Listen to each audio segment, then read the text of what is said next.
We have Ed from Duke in Durham. We have Rebecca from Ross, University of Michigan, in Ann Arbor. We have Jeff McNish at Darden in Charlottesville, Virginia. And we have Carly in Florida. Now, what part of Florida are you in? Gainesville, Florida. Okay, there you go. So you are right where the university is. Yeah. Okay, so on everyone's mind clearly is what does the job market look like right now?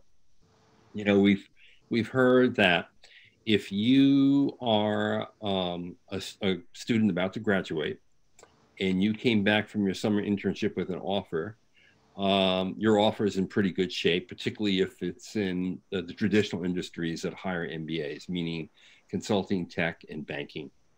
Obviously, if you want to go into travel, leisure, entertainment, airlines, things like that,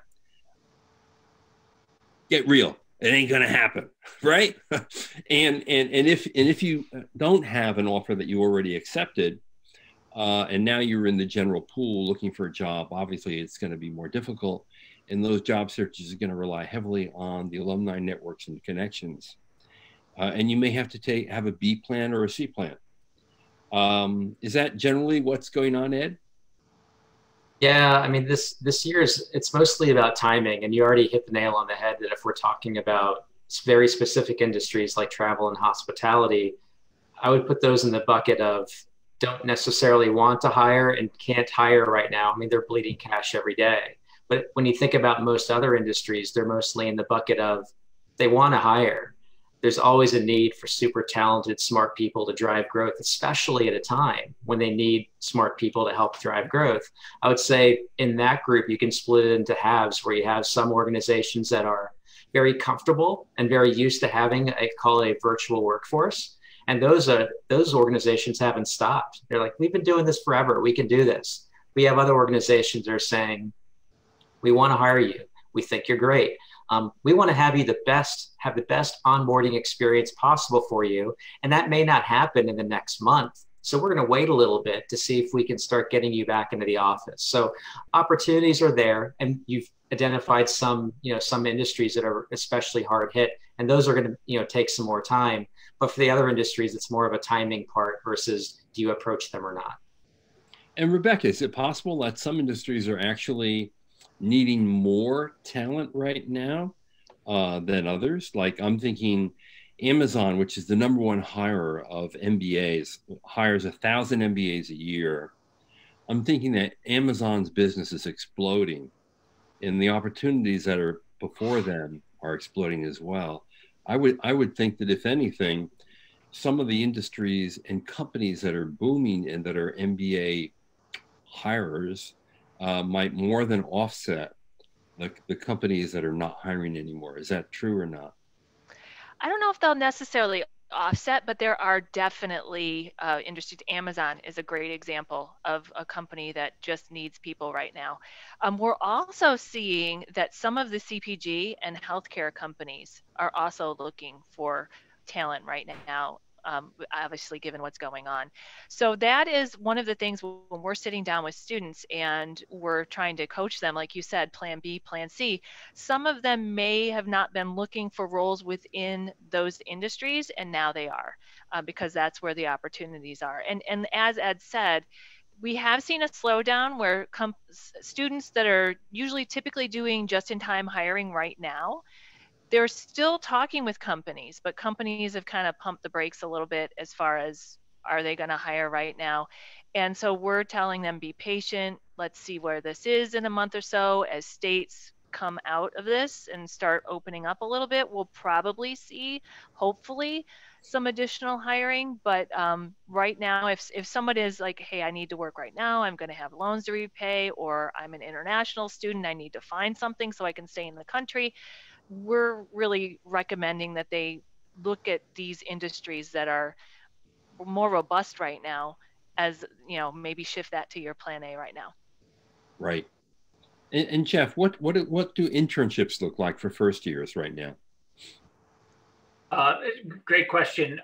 We, believe it or not, I was just on a call with the team this morning. We are getting internships in on a pretty regular basis. We saw a slowdown around the middle of March when things really started to change here in the U.S. They really pumped the brakes then, and since then it's been slow, and we've started to see an uptick in opportunities, in part from our alumni helping us out. I think all of us have reached out to our alums and said, hey, look, we've got great talent who want to do something this summer.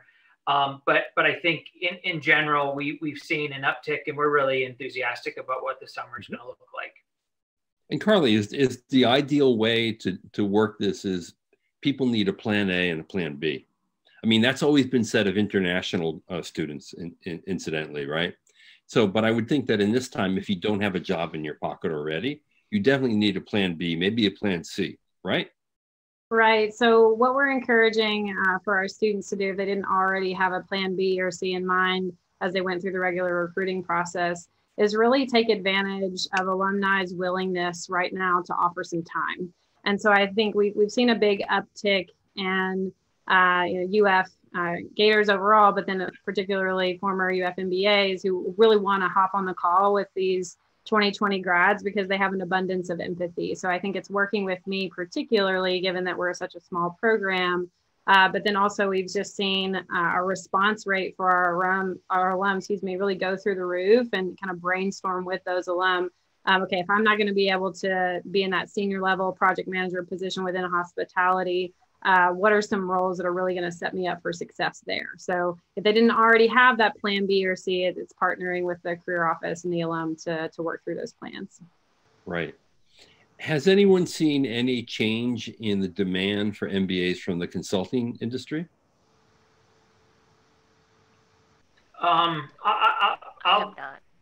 We've seen some shifting of timing. I would think that's probably what's being characterized in the consulting field. Is that so the start dates are later? Yeah. And it's going to what Ed said at the beginning, is that consulting firms, but all companies want to onboard and provide their incoming interns or full-time hires the best experience possible.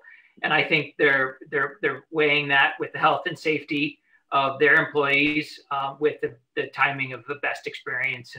And many are seeing 30, 60 days out, they're saying that we can deliver that experience in that short of a delay. Oh, okay. So we're not even talking like in the fall, we're talking sometimes still in the summertime, right? Or no? We're seeing some out as far out as January, but most are what we're seeing most late fall. Right. And is that true in finance and technology as well, or only in consulting? Ed? I mean, it depends on the company. I mean, I've seen some broader employers saying that they're trying to do some pushing for the same reason that Jeff brought up in terms of maximizing experience. But tech specifically, there's a lot of organizations that this is how they work. This is how they work. So for them, yes, the conditions are different outside right now, but they are very prepared to bring people on. So if tech has been a little bit more insulated from this, certainly from the organizations that are used to having this happen. Finance has taken a similar approach to consulting in terms of moving things more virtual or pushing if they have to. But look, I mean, consulting, finance, tech, these are high volume hirers. Right. So when we think about how these employers are thinking about their short term, what they're going to be doing right now, they're trying to keep an eye on, they need to have access to this talent long term. And they recognize that any stop of the flow now is going to have some fairly high impact on their long-term hiring at a lot of these schools. So what they're trying to do is maximize the experience that the students are going to have in the short term without messing up what that moving sidewalk looks like from all these different business schools. So that's what they're super sensitive to. Right. And Rebecca, are there any parallels with this current downturn to the previous big downturn in 2008, 2009 and its impact on the MBA market? We were talking about that virtually, of course, but amongst my colleagues. And, the big difference obviously is in the 2008, 2009, that was really focused on finance, right? Obviously it trickled into other areas, but it was so focused on finance. And right now, this is hitting everybody, and it's really unprecedented. So it's really hard to say, okay, this is what happened in 2008, 2009, and this is what we expect to happen.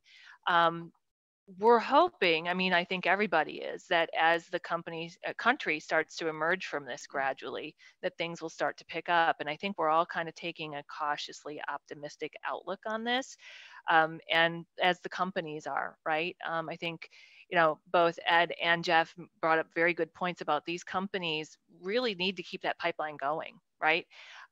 They don't want to then all of a sudden emerge from this and then not have the talent they need. And so I think that's one thing that hopefully will be a saving grace.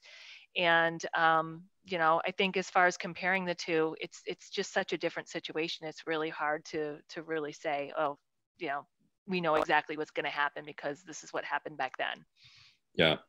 I mean, when you revisit people who went through that, meaning MBAs who graduated in that time frame and who either had job offers clawed back or actually even reported for work and then were told to leave if they went to Wall Street or in financial services, what you find is actually a pretty good positive story. People did ultimately land on their feet. People showed great resiliency in ultimately getting what they wanted. And, you know, the results are much more positive than you might have imagined. I'm sure, Jeff, you've heard that too, right? Yep. Yeah. We've engaged our alumni both for opportunities, but also to share their stories, share their experiences with the classes right now. And it's amazing that it seems like a long time ago, but it wasn't. Many of them thought that it was just coming to crash down at the time, but when they reflect back on the last 10 years or so, they've had amazing careers. And the thing that they tell us, and that they share with the students, is that it was the MBA experience, the residential experience where they were able to come together and learn from one another, know each other, take great classes with all our great faculty, but that the MBA experience really set them up for the 10-year run that they've had.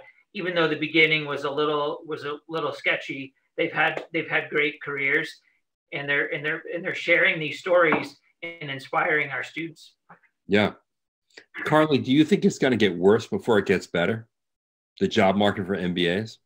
So this is a question that we've been asking ourselves, but I'll echo some of the others on the call so far, to say that I expected it to be potentially a little bit worse now than it is. And so fortunately, we've been a little bit better insulated than we may have feared. Our current placement's actually a bit ahead of where we were last year at graduation. We're about a week out from graduation now. And so I think for our particular university, we sort of plan for a significant impact with clawbacks and things like that you've mentioned. But fortunately, on the full-time side, haven't yet seen that.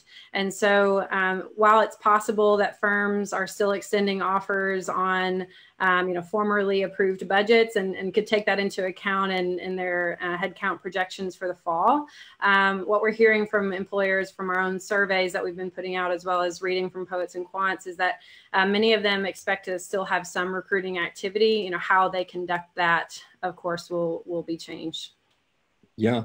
Now, I know media and entertainment traditionally represent a very small part of where MBAs go. But one of our, someone in the audience said, I would expect entertainment to be booming right now. Now, maybe if you're Netflix or Hulu or the new Disney channel, you might be booming. But in general, do you see media and entertainment jobs booming, or do you see them suffering more than many of the other traditional industries that MBAs go into? Ed? I think it's changing. I mean, so anytime you take a league that depends on millions, billions of spectators that plant themselves in a stadium to watch a sport or a game, that's not happening right now. Right. Now, to suggest that that person that's a fan is completely walking away from that sport or that mode of entertainment they love, that's foolish. It's changing, right? So they're not necessarily going to that particular sport. So the way that they're engaging with it is going to change. So you can make some inferences, you can make some projections that if you think about other ways for fans to experience what that form of entertainment or sport, what it can look like, there should be some offsets, right? There should be some offsets. I can't ignore the large leagues, the large teams, the large organizations that are feeling some of the short-term pain. But going back to a point or a question you posed before, is this going to reduce the industry, or is it going to change it, or move it? I think it's going to move it. I mean, because you see some growth happening in a lot of different organizations right now, whether it's media consumption or ways that they can engage with the sport or activity that they love. I just can't tell you that it's like been a one-for-one, apple shift. But it's moving, and companies are trying to react to that as quickly as possible. Right. So I want to get to what the MBA market is normally like, as opposed to this disrupted market, because most of the people in our audience are or about to be in the applicant pool. When they graduate, this whole crisis should be all over. Companies should be hiring again in ways that they hired before. And so I wonder if we could give people who are about to enter or about to enter school next year, or people who might enter the following year, what is the recruiting picture like? I mean, one of the things that we always hear is that when students arrive on campus, they're shocked at how early they have to start thinking about what they really want to do 2 years from now. And they're shocked because the companies are descending on campus, having all kinds of receptions to wine and dine them while they're struggling through the core curriculum. And they're wondering, oh my God, what is all this about? So who would like to just take the question, okay, here's what you should expect when you hit our campus. And here's sort of the journey, the recruitment journey that you're going to experience once you get onto a business school campus. Well, John, I'll take that one. I'm sure everyone else wants to have a crack at it too. So one of the things we recognized this years ago, like we just know that when the students get on campus, just like you said, they're bombarded. They think that they've got time to figure it all out, and they really don't, because the companies are eager to engage with them right away. And so one of the things that we have done for the past several years is we engage our matriculated students in a summer prep course. And it's online, and they have various modules that they work through, starting with self-assessment to really help them figure out what they're interested in. And we use a tool called Career Leader, and I'm sure all the rest of you use it too.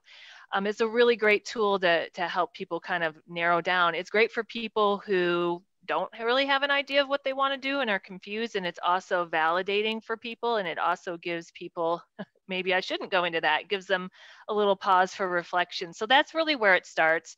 And then we work them through other modules to hopefully get their resume up to a certain point, not perfect, but to a certain degree, so that by the time they hit campus, they've already done that kind of preliminary self-reflection, that preliminary research in careers, and they've developed, that's one of the last modules, is what is your recruiting strategy? Obviously, we know it can change, but we want them to have a plan A and a plan B going into it, and we want them to know who's coming and what the timeline looks like, and we want them to be as prepared as possible. And even though we do that, some of them are still, oh gosh, it's so busy. But I think that we really do try to equip them before they even get to campus. This is what's coming, and here's what you can do before you get here to prepare yourself. And interviews for internships for that first year student begin when? It depends. I mean, the banks try to get them in the late fall.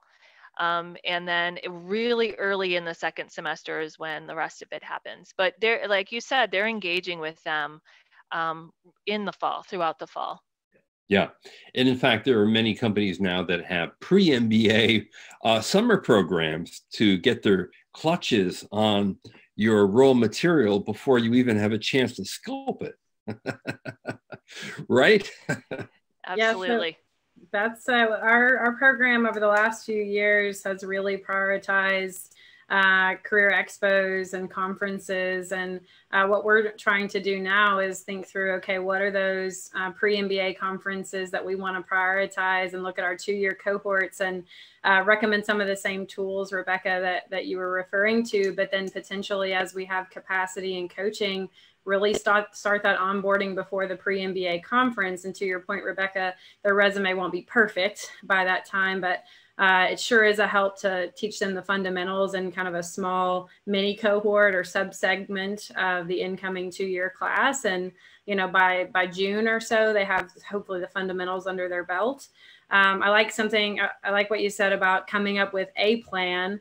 One of the things that we teach at orientation relates to a Churchill quote, which is, "No battle was ever won by plan, but no battle was won without one." And so we try to instill that pretty quickly in our students, and to the extent that we can, try to prepare them even for some of these pre-MBA conferences that you're referring to, John.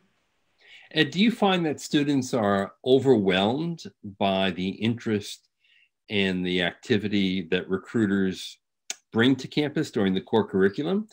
Or are they utterly flattered because they're being so pursued? I'd say that students are really fired up about the opportunity of engaging with these employers before they get to school. But once they're in the, you know, in the middle of it, it is overwhelming. And so, and you know, it's unfortunate, but this is a real thing that happens every year. The reality of this is it's a 2-year MBA experience with the summer internship in between. But I understand what students are feeling when they've been at school for, you know, a month and a half, and they've just figured out where the bathrooms are, and they've got these companies that are asking them, "What do you want to do with the rest of your life?" Right? And that's a hard thing. So what we try to focus on at Duke is we're going to help you do this job search while you're here. We're going to help you do this job search when, after 2.6 years or whatever it is post-graduation, you want to do this thing again and look for something else. You know, it's easy for me to say that historically offers are not scarce. I mean, so it's been, students are able to choose between opportunities, not just do everything they can to get one. And so I know that we all say that we want our students to have a plan B and a plan C. I think in reality, the way we've seen these plans turn out is there's a plan A++, plan A++, and plan A+, which, you know, effectively are the same things. I just like that students are thinking about optionality, but it is overwhelming. And so for all the things that we do as a career center to attract all these great employers to come and, you know, duke it out for our students, it is overwhelming when the student looks at this menu like it's the Cheesecake Factory menu. There's too many options, and it ends up creating some paralysis with our students. So that's what we try to help to, you know, equip them to both, you know, evaluate and also have the courage to say no to things that they want to walk away from. Yeah. So Jeff, what separates the students who are successful in landing the job that they really want from those who just land the job? I think those that land the job that they really want are purposeful in what they do. They're strategic. It doesn't mean they have to start early. It just means that they have to be purposeful and strategic and pursue the opportunities that they're most interested in. And timing, in some industries, timing is important, but in most cases, we can help the student navigate the time element of it.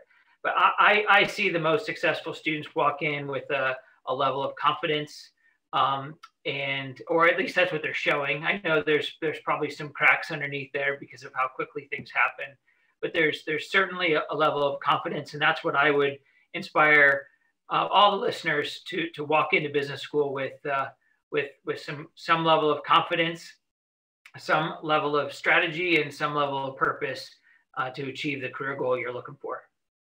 Now, when you say purpose, what do you mean by purpose? Does this mean that if I know that I want to work for McKinsey, Bain, or BCG, that I'm already working your alumni network even before I go to your school? Does that mean that I try to become president of the consulting club? Does that mean I sign up for a case study interview prep? What does it mean? So the things you just listed are definitely something that if you're going to be successful in that field, you've got to do. But purpose to me is they've really students that are purposeful have really dug down deep inside, have evaluated what their interests and passions are, what their skills are, what skill set do they have, where are their gaps, and how are they closing those gaps, and are really making the connections, the genuine connections to say, hey, I think I've got the chops to be successful in this, and I'm going to take what I know about myself and what I know about the industry, and I'm going to go forward and be successful. So it's doing a combination of what you talked about, but it's also being thoughtful and reflecting on, as Rebecca said, that getting folks to start thinking about who they are and where they want to go early, gaining that confidence, and then executing.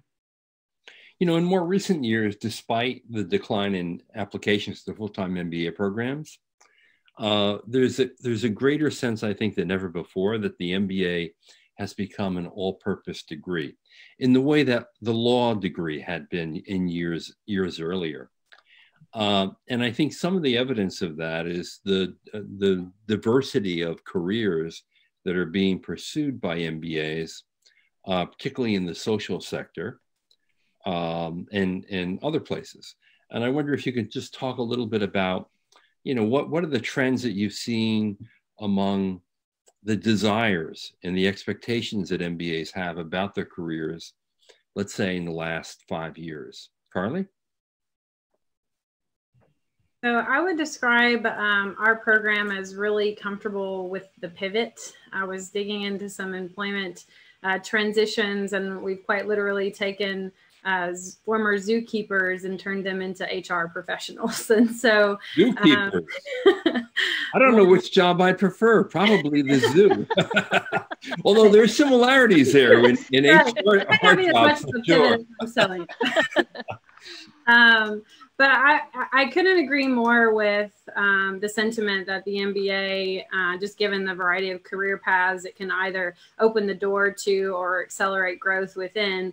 But I think you see, you know, every admission cycle, a broader and broader variety of roles that folks are interested in, and they almost invariably have met someone who has an MBA who's in that position, and so they feel that the MBA is the ticket to ride that career path. And I think it's a responsibility of our office to demonstrate how the MBA, you know, can support that career goal, but how also some other more traditional post-MBA experiences can set some folks up for success who ultimately transition into those very specific niche roles. Because certainly we partner with employers who help them get to their A+++, to steal Ed's nomenclature there. But we also try to teach them about particular skills and experiences that may be helpful for them to reach those non-traditional pockets that they look at the MBA as a way to access. Yeah, and I forgot, you're absolutely right. I mean, the MBA is the quintessential career switching tool. I mean, the stats show that well over half of people who get MBA degrees switch their careers. Some make the so-called triple jump, where they're switching discipline, industry, and geography all at the same time. And that's the beauty of the MBA, where you really literally can reinvent yourself. And it's one of the few tools that are so effective in doing so, right?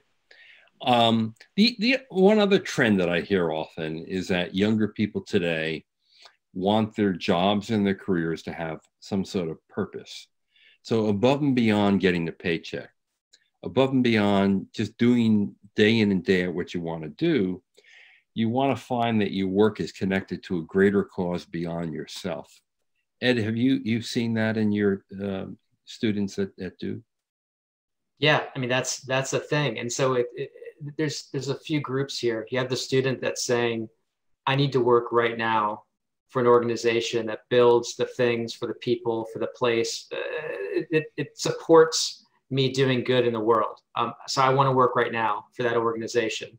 You have other students saying, I want to do that at some point, but today I'm going to go to work for this big, huge MBA machine that's going to give me all kinds of tools, muscles, skills, whatever, so that when I leave there in 2 years, 3 years, whatever the case may be, I'm going to be prepared. I'm going to be ready to contribute to the place where I can go do the thing that I want to do. So that's the norm, whether it's students that are doing it right out of business school or students that are taking that first or second job in order to step in that direction. That's something that's been going on forever. And now, if I may add, when people have talked about approaching non-traditional or niche opportunities, and historically, non-traditional and niche, that's everybody right now. I get that there's a lot of organizations that hire a ton of folks, but I know that a lot of folks that are going to these organizations are going maybe to stay there for the rest of their careers, and that's great if that's what they want to do, but they're using these opportunities to build themselves up to be more successful in that next step. So non-traditional niche, that's pretty much everybody that we work with now. Wow, which only makes your job more difficult. Or more fun, depending on where you're standing. Now, Rebecca, have you seen any trends toward different kinds of industries in the last 3 to 5 years among MBAs and where they want to work? Certainly, technology has become on really strong.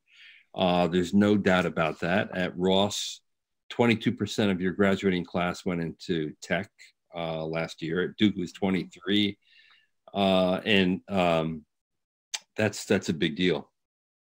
Yeah, I would agree. I would say, you used to have people that, we're known kind of as a school where a lot of people come and they want to go into consulting, and that really hasn't changed. But what we have seen over the past 3-4 years is there has been a shift towards tech. I would have to agree that was probably the biggest change.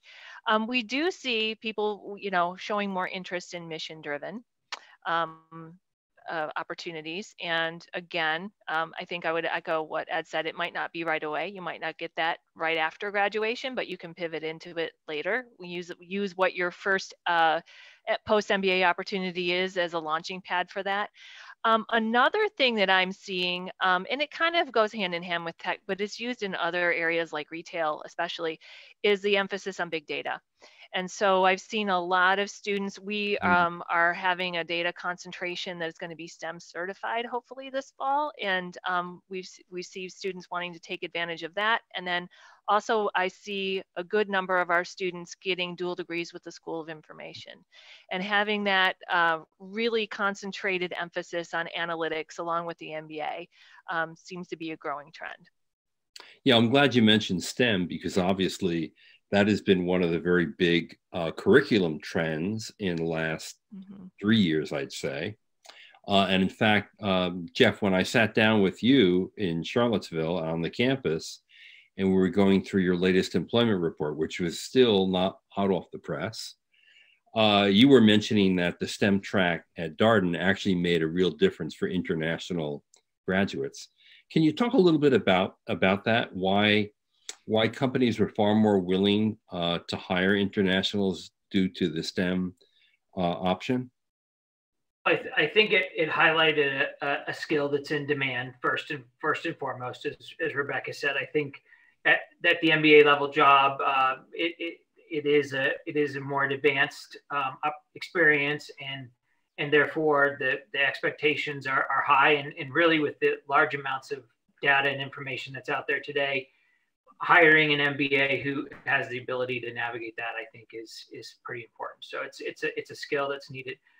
I also think it one of the trends for all of us to develop these STEM concentrations is that we recognize that there is the opportunity to really give the students who come to the U.S. outside of the country an opportunity to add value at some great companies based here in the U.S.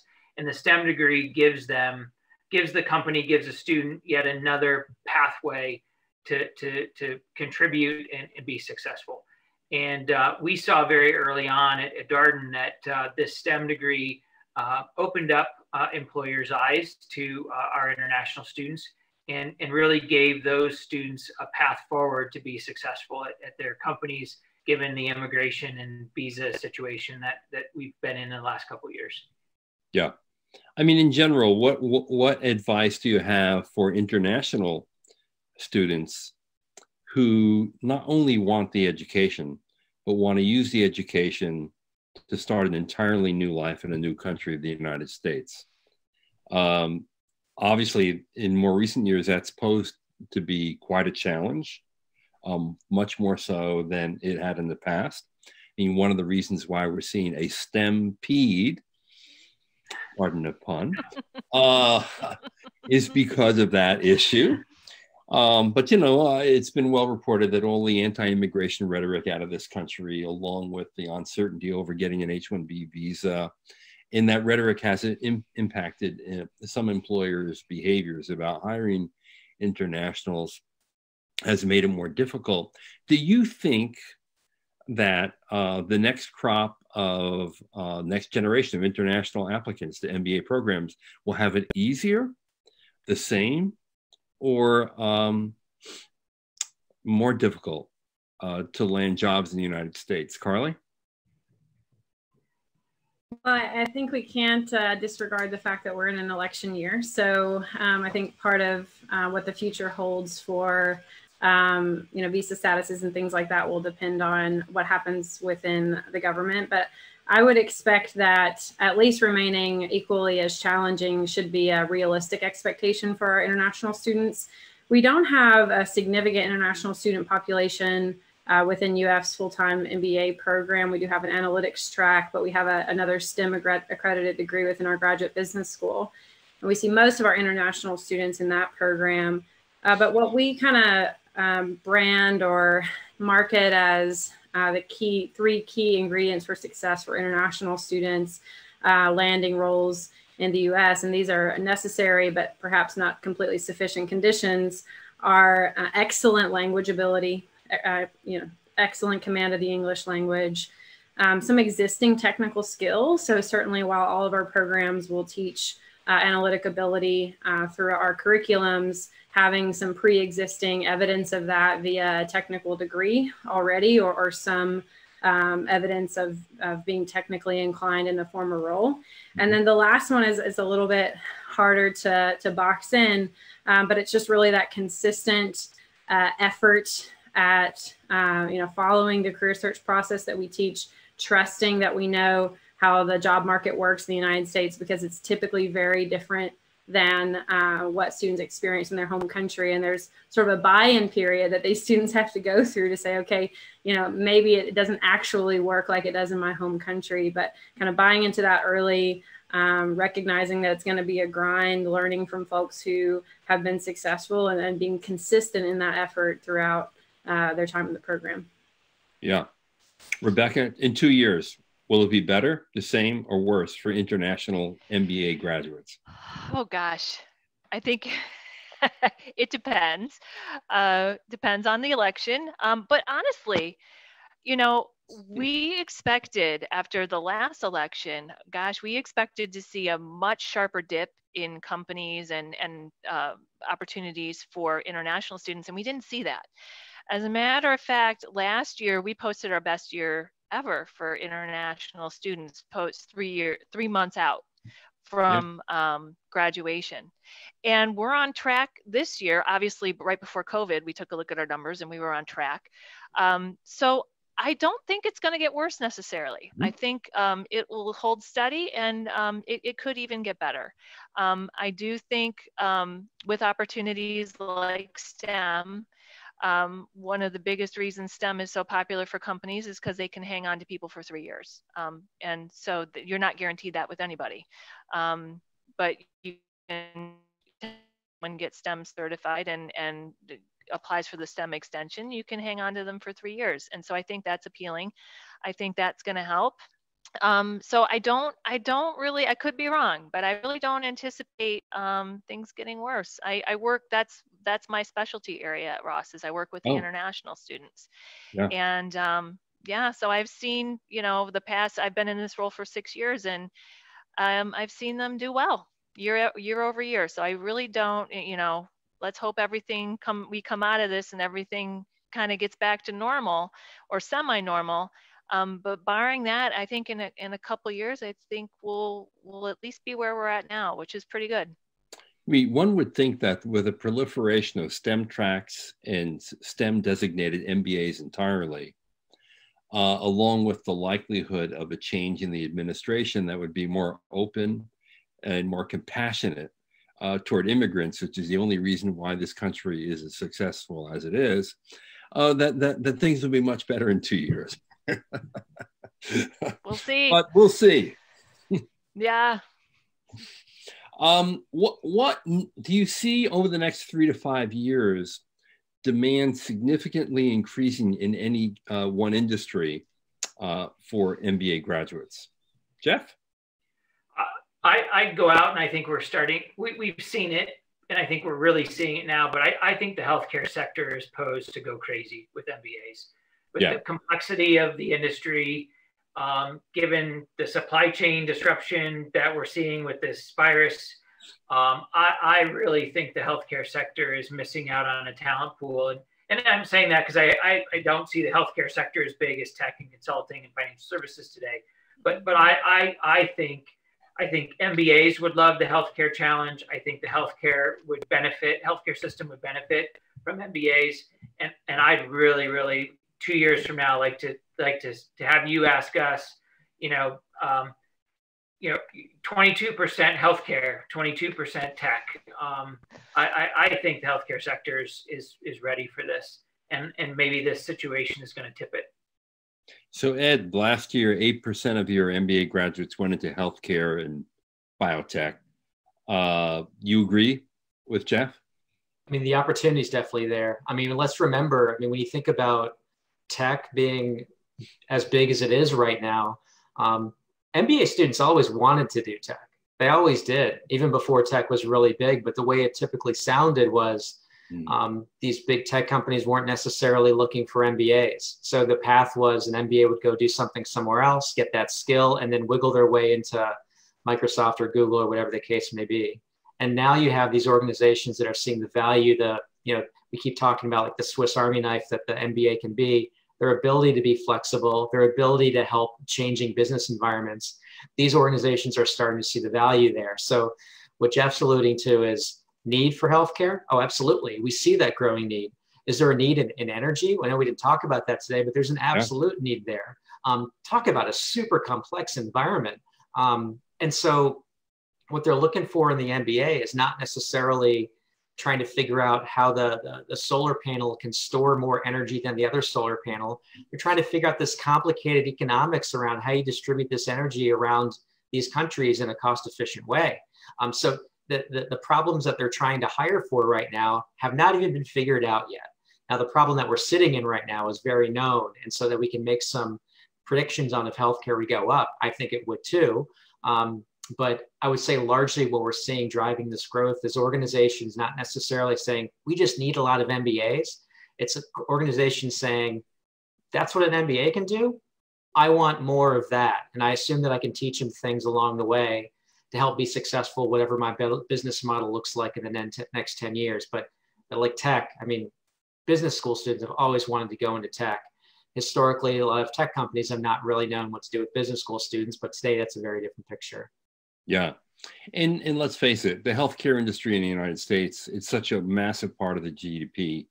And the other thing, it's ripe for disruption. So I think you're going to see a lot of startups, a lot of telemedicine going on. The kinds of companies that are likely to be launched with and by MBAs and are more likely to hire MBAs, as well as renewables in the energy field. These are $1 trillion industries. That's a lot of zeros and a lot of commas. So that you have to assume that some of the MBA hiring is going to follow suit. Yeah, really true. So we have a bunch of questions, and we're going to be taking your questions now until the end of the session. Let me look through these, and let's start. Okay, here's one from Marcos. Can you disclose if some companies or specific recruiters request you to earmark a few selected MBA students so they get a chance to approach them before the other companies visit campus for open events? What do you think? I would think, look, if you have a recruiter who's coming in and taking dozens of your students every year, you're going to have a special relationship with them. So I would think that when they come into your office before they start seeing students and they ask the question, so who should I really be looking at this year? How do you answer the question, Rebecca? Well, we don't do that, actually. We don't. I used to be a recruiter prior to my life at Ross, and I used to try to do that with varying levels of success. But we really, we encourage companies to engage with the clubs that are associated with whatever functional areas that they're recruiting for.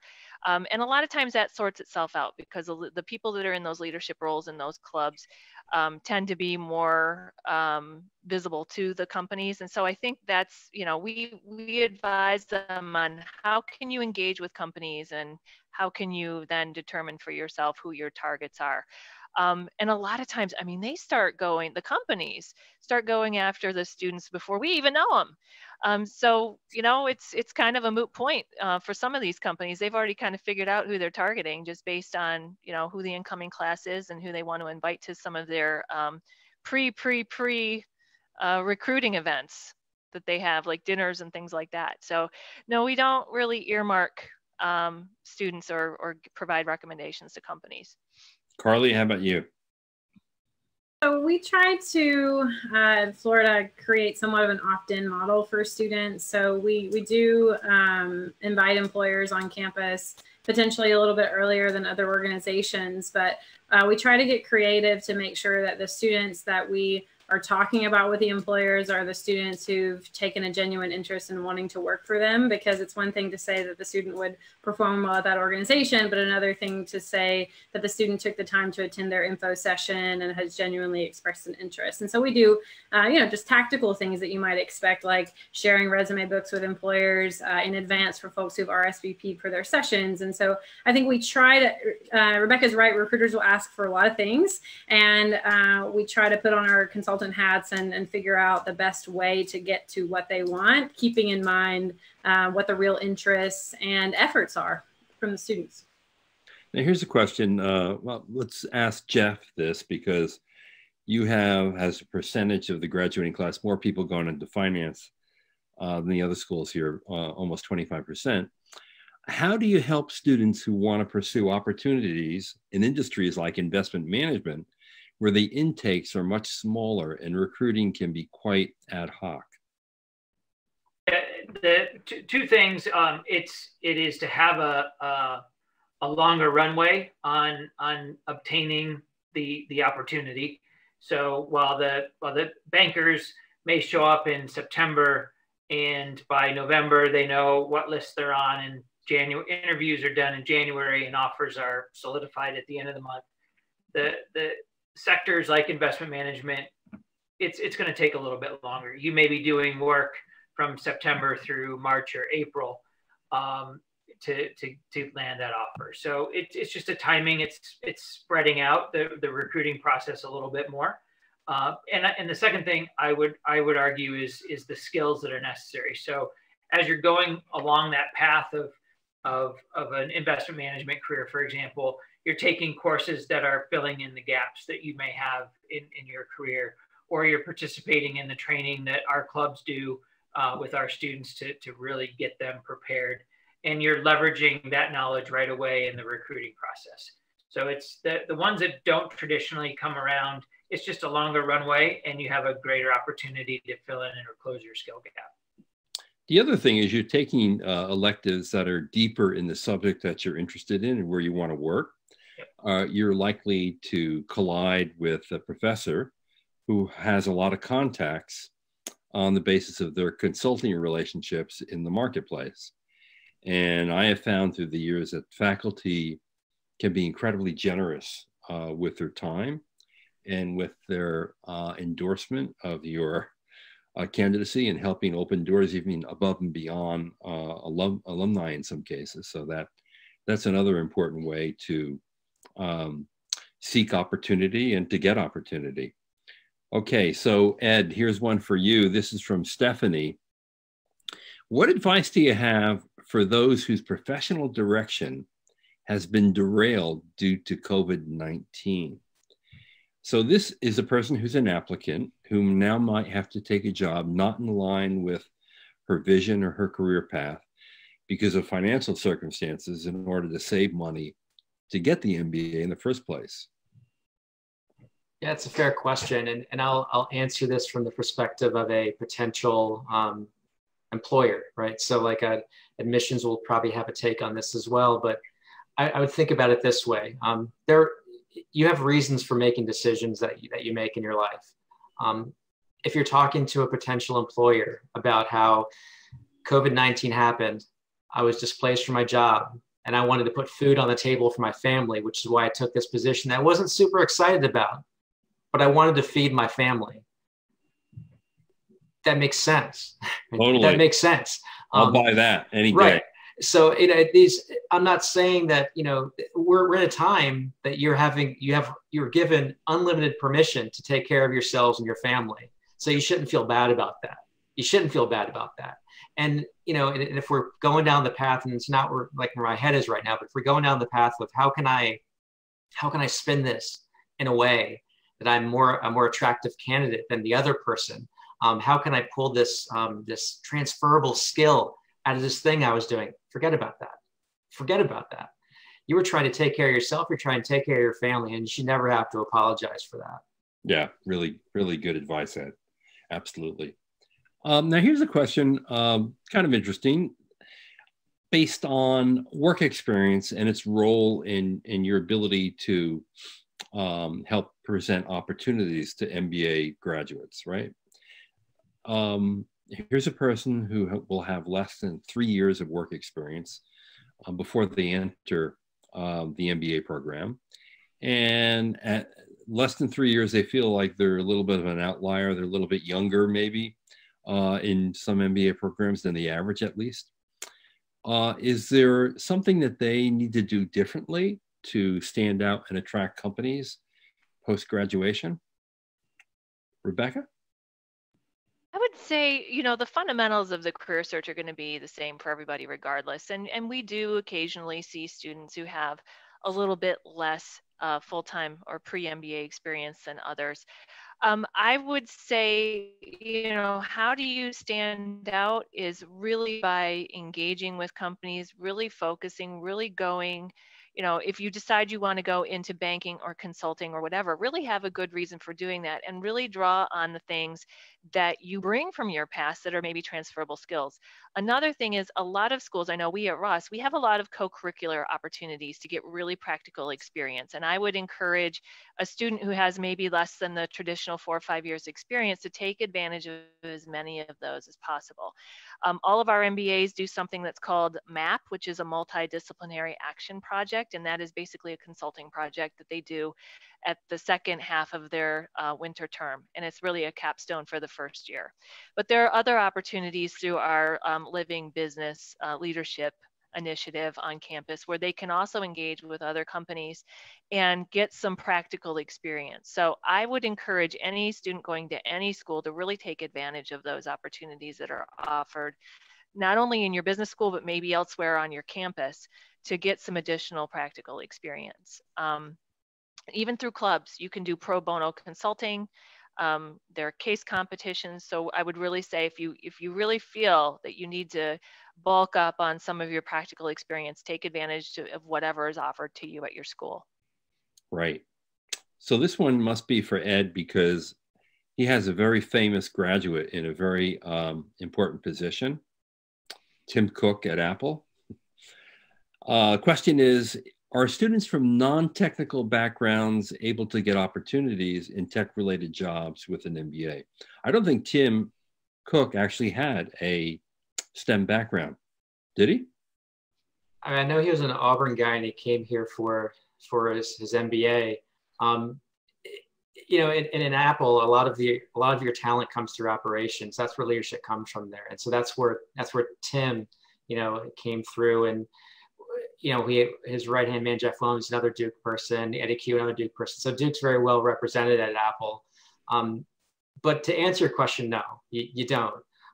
You do not have to have a tech background to work in tech. Now that's a blanket statement, and there will be some Sure. employers that have more desire to have those tech backgrounds than others. But I could say for certainty across all the tech employers, what they're looking for is for you to be able to speak the language and know what you're talking about in the tech environment. If you have a tech background, then that can lend you some credibility and maybe the ability to speak that language. If you don't have the tech background, it's still on you to make sure that you can understand what you're getting yourself into. It is not acceptable to say, hey, I'm pretty smart, I'm going to figure that out once I get there. But that's not something that is a requirement for tech companies. And on the flip side, just because you're an engineer coming in doesn't automatically qualify you for working in tech either. So that's another mistake that folks tend to make in this process. In the prototypical MBA job in a technology company is product manager, right? Yeah. And what a product manager does is kind of like a mini CEO, over one single product. One of the reasons why I think a lot of MBAs find Amazon particularly attractive is because many MBAs there get these product management jobs, and they're literally, they can control their own destiny in their own little world. And what you're using there are all the skills that you are taught in an MBA program, from marketing and finance to strategy and operations. And while a technical background in some of those cases could be beneficial, it's definitely not necessary. No, you're not going to be talking about COBOL you're not going to be doing that, right? But I will say, when you're talking to the technical folks in your organization, having that background, being able to speak that language is going to be able to accelerate the relationship building that you have with that organization. I can't discount that. But that's not me saying that all these students, if they don't have engineering or technical backgrounds, need to hurry up and learn like 9 different computer languages, because we all know the jobs that they're applying for don't involve coding any of those languages. Right. One of the things that we're seeing, and I'm sure you're seeing, is applicants who basically apply with entrepreneurial backgrounds. They've done their own startup, maybe they've done a couple of startups, or they've done a startup in addition to working for a more traditional employer. So the question from this person is, how do you look at a short stint of entrepreneurship through one's career path, which is not really related to the rest of their career path? It's kind of interesting. Carly, what do you make of that? So those stints, as the candidate has called them, are becoming more frequent, at least in terms of the folks that we're admitting into the program, and even more interesting to some of the employers that we're talking to. Although we can kind of debate on what employers mean exactly when they say an entrepreneurial attitude, certainly having been a meaningful entrepreneur and showing some results within that organization is undeniably that. We've had folks within actually this year's graduating class, someone who took out a stint of entrepreneurship and became a private farmer. And so he's actually going into tech, interestingly enough. And so I would say, we've been saying it depends at the beginning of a lot of these answers, and it truly does. But I think, if you're able to demonstrate that you put in potentially a lot of miles, if not a lot of time within that entrepreneurial endeavor, and saw some at least small wins and have a really great story to tell regarding how you're able to develop a vision, and then just as importantly, if not more importantly, execute on that vision. I think admissions teams, career services professionals, as well as employers tend to look on that pretty favorably. Yeah, I think it shows, you have ingenuity, drive to do something on your own. I don't think it's a negative, right? No one would consider it a real negative. And even if you failed at it, I think people are pretty forgiving about that, right? Yes, this particular individual that I was referring to, that was kind of, we talk about a behavioral question about tell me about a time that you failed. It's quite interesting for a recruiter to hear a story about vegetables rotting in a field versus, a report being late. And so that can create some variety and, of course, make it really memorable with recruiters. And I wouldn't suggest that everyone, who's joined the call suddenly stop what they're doing and pursue something entrepreneurial for that purpose. But if that's an experience that you have, I would keep a certain sense of optimism about how both admissions teams and employers are likely to look at that. Right. Well, let me thank all of you for a terrific session. Thank you so much for sharing this time with us. We had, I think, a lot of valuable information we put into the marketplace for people and answered a good number of questions from our audience. I'm just going to remind everyone that if you would like to speak directly to Ed, Rebecca, Jeff, or Carly, you can do so in the chat rooms right after this session. Meantime, what's coming up next is my fireside chat with the Associate Dean at Imperial College Business School. Then there will be, after these chat rooms, also there's an alumni interview scheduled that was pre-recorded. And then there will be an admissions panel with Stanford, Berkeley, Haas, UCLA, Anderson, and Foster, among many other things that are happening today. So thank you for joining us. And please stay safe, stay healthy. I hope the day comes soon where I can come to all of your campuses in Florida, in Ann Arbor, in Durham. I'm going to be in Durham now, right? Because my daughter's going there. And certainly in Charlottesville, one of my favorite places. So, hey, thanks. And thanks to all of you for watching. Thank you. Thank you, John.